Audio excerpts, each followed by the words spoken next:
অনেকেরই মনে প্রশ্ন আছে যে দোতলায় আমার সব কিছু ছেড়ে কেন আমি নিচে এক কোণায় পড়ে থাকি। শুধু আমার ইউটিউব ফ্রেন্ড না, আমাদের কিন্তু পাড়ার লোকদেরও কিন্তু একই বক্তব্য, কেন আমরা উপরে থাকি না নিচে থাকি।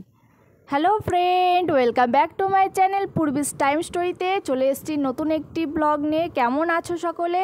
আশা করি সকলেই ভালো আছো।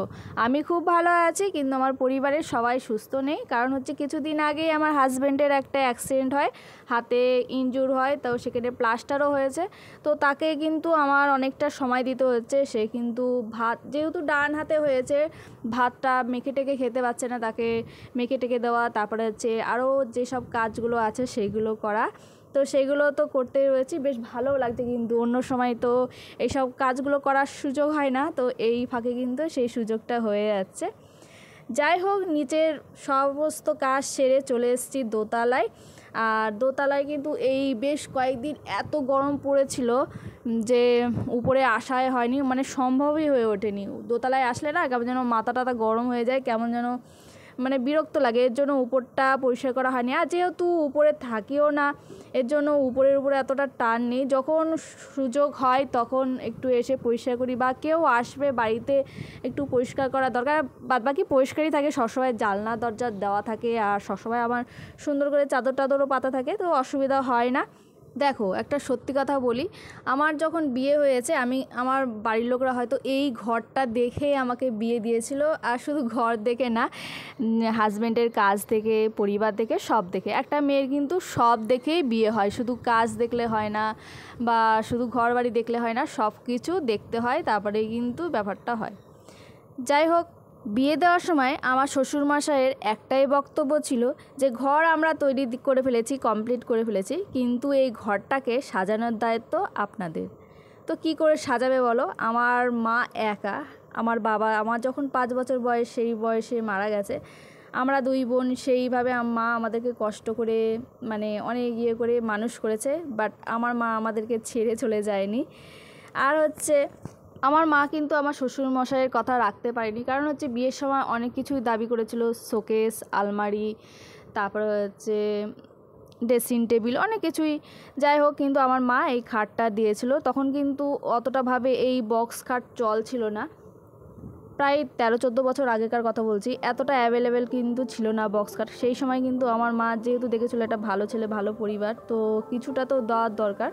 তখন কিন্তু খাট, আলমারি, আর হচ্ছে তোমার হচ্ছে কিছু গয়না, মানে এই মেয়ের গয়না, তারপরে ছেলের চেন, আংটি, প্রায় কিন্তু যেটুকু লাগে একটা মেয়ে বিয়ে দিতে, সব কিছুই কিন্তু দিয়েছিল।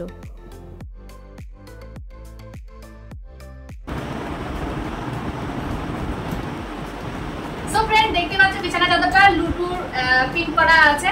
তো এই দেখো লুটু প্রিন্ট, আমি এটা অনলাইন থেকে নিয়েছিলাম, আমার তো খুব ভালো লেগেছিল।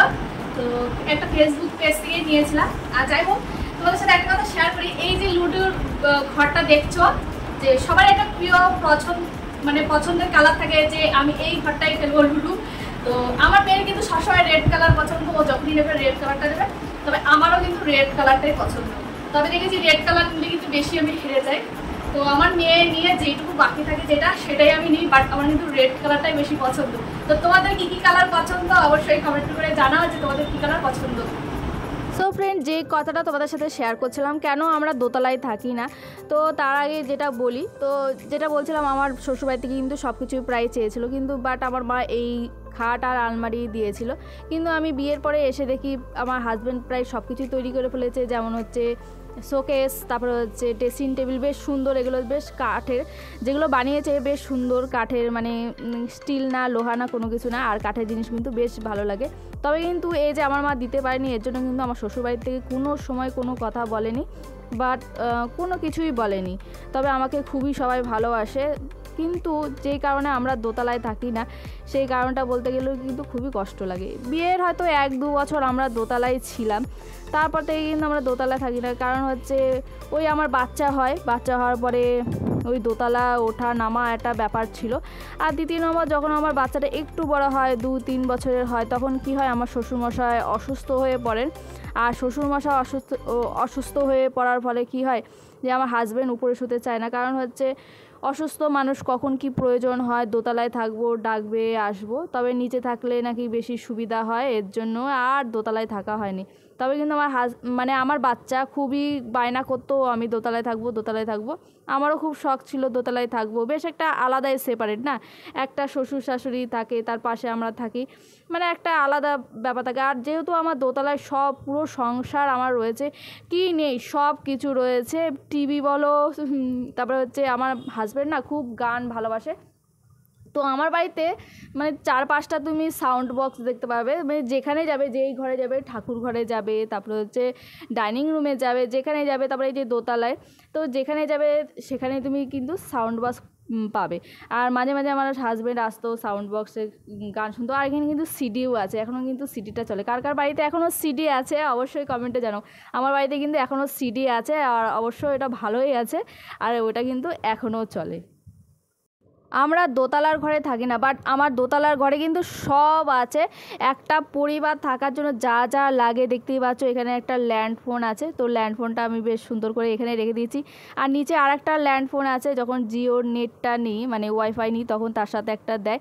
তো এখন তো এটা চল নেই, আর সবার হাতে হাতে মোবাইল। আর দেখতে পাচ্ছ আমার মেয়ের পুতুলে এখানে ভরা রয়েছে, শুধু এখানে না আরও অনেক জায়গায় পুতুল রয়েছে যেগুলো তুলে রেখেছি। অনেক জন্মদিনে গিফট পেয়েছিল, সেগুলো একটা আমাদের চিলেকোঠা ঘর আছে, মানে ওই যে ঘরের মধ্যে একটা কি বলে না ছোট্ট ঘর থাকে উপরে, সেইটা আছে, ওর মধ্যে কিন্তু সব তোলা আছে। আর বলতে বলতে দেখো ঘরটাকে ঝাড় দিয়ে ফেলেছি, মানে কি পাবে না, দেখো এখানে অ্যাকোয়াগার্ড, তারপরে বাথরুম, রান্নাঘর সব আছে, বাট আমরাই নেই। আমার খুব মাঝে মাঝে কষ্ট হয়, বাট এখন আর সেগুলো মানিয়ে নিয়েছি, এখন আর কোনো কিছু ব্যাপার হয় না, এখন এইভাবেই আমার দিন চলছে। ওই মাঝে মাঝে একটু মনে পড়লে একটু পরিষ্কার করি, কারণ হচ্ছে গরমের জন্য পারি না, আর একা হাতে এত বড় ঘর আমি পেরে উঠি না। 2টো ঘর, বারান্দা, বাথরুমের গলি, বাথরুম, রান্নাঘর, আরও অনেক কিছু, সিঁড়ি আছে, সিঁড়ির ঘর, অনেক কিছু আছে, যেগুলো কিন্তু আমি একা হাতে পেরে উঠি না। তো ওই সপ্তাহে একদিন করি, আর গরমের জন্য কিন্তু আমি 1-1.5 মাস করতেই পারিনি, তাও মাঝে হয়তো একদিন করে গেছিলাম। যাই হোক, কথা বলতে বলতে সব কমপ্লিট হয়ে গেল মোছামুছি, যেহেতু অনেক দিন পরে এসছি তো এই জন্য একটু টাইমটা লাগছে, কারণ হচ্ছে সব কিছুই মোছামুছি ঝাড়াঝাড়ি করতে হচ্ছে। এরপর কিন্তু ঘরটাও মুছে নেবো। আর দেখো এই জায়গাটা কেমন ধুলো পড়েছে, যেহেতু কদিন আগে ঝড়টাও হয়েছিল, একটু ধুলোটাও অবশ্যই পড়েছে, তো এখন কিন্তু আমি ভালো করে মুছে নেবো আমার ঘর বাড়ি।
মারপিট করছিস কেন? মারপিট করছিস কেন? কেন মারপিট হচ্ছে কেন? হ্যাঁ, কেন মারপিট হচ্ছে? আর ওই দেখো ডিম নিয়ে বসে আছে, ডিম পেটের তলায় নিয়ে বসে আছিস, 2খানা ডিম। কটা ডিম নিয়ে বসে আছিস দেখি? এই কটা ডিম নিয়ে বসে আছিস দেখি? উড়ি বাবা, উড়ি বাবা, বাবা, উড়ি বাবা, রেগে গেছে, রেগে গেছে। আমি দেখুন ডিমটা নিয়ে নিয়ে এজন্য রেগে যাচ্ছে। ডিম নিয়ে বসতে হবে না, ডিম নিয়ে বসতে হবে না, ডিম নিয়ে বসতে হবে না। কি করবা ডিম নিয়ে বসে? ওই তো খেয়ে নেবে বেজিতে, বাদরে, ইঁদুরে। নাও খাও, এই যে খেয়ে নাও। না ওঠো ওঠো ওঠো ওঠো, আর বসে থাকতে হবে না, আর রাগ করতে হবে না, আর রাগ করতে হবে না, আর রাগ করতে হবে না, ওঠো ওঠো ওঠো, আর রাগ করতে হবে না, ওঠো। কি করেছে দেখো, মাথাটাকে ঠুকরে ঠুকরে, মাথাটাকে ঠুকরে ঠুকরে কি করেছে, ছাড় তুলে দিয়েছে সব কথা। ইস দেখো মাথাটাকে ঠুকরে কি করেছে এরা, দেখো পশম নেই একদম। কি মারপিট শুরু করেছে, এই যে এই যে এই যে এরা দুজন কি মারপিটটাই না শুরু করেছে। দাঁড়া জল দিচ্ছি। আবার মারপিট শুরু করেছে, আবার মারপিট শুরু করেছে। কেন মারপিট করছিস কেন? তোরা তো মারপিট করিস না, তোরা তো ভালো বাচ্চা। মোড়করা ছেলেরা মারপিট করে, মেয়ে হয়ে মারপিট করছো তোমরা। এদিকে আসো, এই যে জল খাও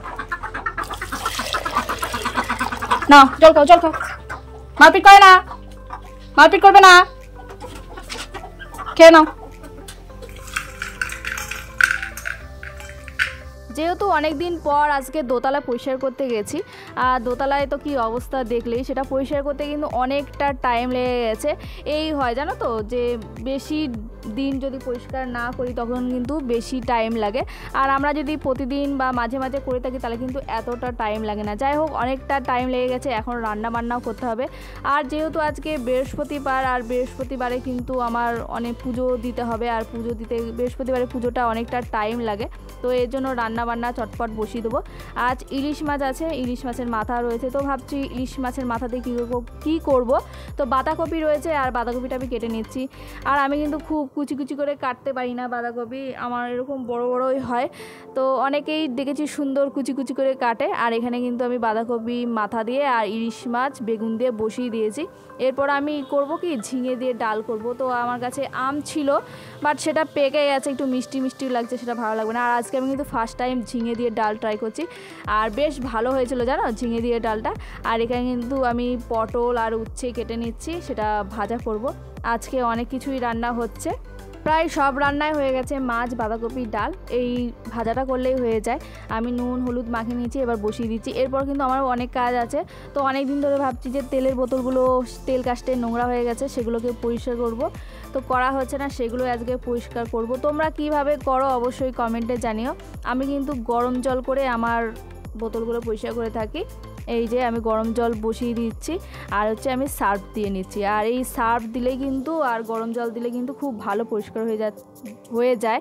আর আমি কিন্তু এটাকে ভালো করে ঝাঁকিয়ে তারপরে হচ্ছে স্কচব্রাইট, সেই স্কচব্রাইট দিয়ে ভালো করে ডলে পরিষ্কার করে নিই। আর জলটা না একটু বেশি গরম হয়ে গেছিলো, এই জন্য একটু ঠান্ডা জল দিয়ে নিলাম, কারণ হচ্ছে গরম জল যদি বেশি হয়ে যায় আর মুখটা আটকালে অনেক সময় ওই কেমন ট্যাপ পড়ে যায়, এর জন্য একটু ঠান্ডা জল দিয়ে নিলাম। সো ফ্রেন্ড, আজকের ব্লগটি কেমন লাগলো অবশ্যই কমেন্টে জানিও, আর যদি ভালো লাগে একটি লাইক দিও। যারা আমার চ্যানেলটিকে সাবস্ক্রাইব করেছো তাদেরকে অসংখ্য ধন্যবাদ। আর যে আজকে আমার ভিডিও ফার্স্ট দেখছো, ফার্স্ট আমার চ্যানেলে ভিজিট করেছো, তাদেরকে অনুরোধ করব, যদি আমার ব্লগটি ভালো লাগে তাহলে একটি সাবস্ক্রাইব করে দিও নিত্য নতুন ভিডিও দেখার জন্য। প্রায় সব কাজই হয়ে গেল। একটা লেবু নিয়ে এসেছিলাম, আমাদের গাছে হয়েছে, তারপর সেটাকে কেটে নিলাম। আর দেখো গাছের কাঁঠাল পেকেছে, তো এখন না কাঁঠাল কেউ খেতে চায় না, মানে সবাই ভালোবাসে, বাট অনেক কারণে অনেক সমস্যা হয় সবার। আজকেই দেখো আমাদের বাড়িতে 2-3 জন এসেছে, যে যাদেরকে আমি অফার করছি কাঁঠাল, মানে 2 জন তো খেলো না, আর 1 জন খেয়েছে। তো আমার হাজব্যান্ড খায় না, শ্বশুরমশাই খায় না, ওই আমি আর আমার শাশুড়ি মা একটু খেয়েছি। আর এত বড় কাঁঠাল খাওয়া যায়, আর কি মিষ্টি জানো না কাঁঠালগুলো, আর প্রচুর গাছে কাঁঠাল রয়েছে, যে কি করব বুঝতে পারছি না। এরপর কাজ সেরে তারপরে আমি পুজো দিতে চলে এসেছি। আর আজকে বৃহস্পতিবার, আর সুন্দর করে আজকে সিংহাসনটাকে সাজিয়ে নেব। আর শুধু আজকে না, প্রতিদিনের আমার কাজ যে সিংহাসনটাকে সুন্দর করে সাজানো। আর ধৈর্য পরীক্ষা কাকে বলে, এটাই হচ্ছে ধৈর্য পরীক্ষা। ধৈর্য করে যদি কোনো জিনিস করা যায় তাহলে কিন্তু খুব সুন্দর হয়। আর দেখো ধৈর্য সহকারে আজকে আমি সিংহাসনটাকে সাজিয়েছি বলে বেশ সুন্দর লাগছে। এর জন্য আমাকেও ধৈর্য ধরে রাখতে হবে, যে আমার তো দোতলা রয়েছে, হয়তো আমার ছেলে তো নেই, মেয়ে যখন বিয়ে দেবো, মেয়ে জামাই তারা এসেই থাকবে, তো আমার তো এই জন্মে আর থাকা হলো না। একেই বলে হচ্ছে ঘরামির কী বলবো, ঘরে চাল থাকে না। তো আমার ঘরেও হয়তো চাল নেই, ওই এক কোণাতেই আমাকে পড়ে থাকতে হবে। বাট কিন্তু আমাকে পুরো সংসারটাকে কিন্তু এক হাতেই চালাতে হচ্ছে, উপর নিচ সমানভাবে চলতে হচ্ছে। আর কি করব বলো।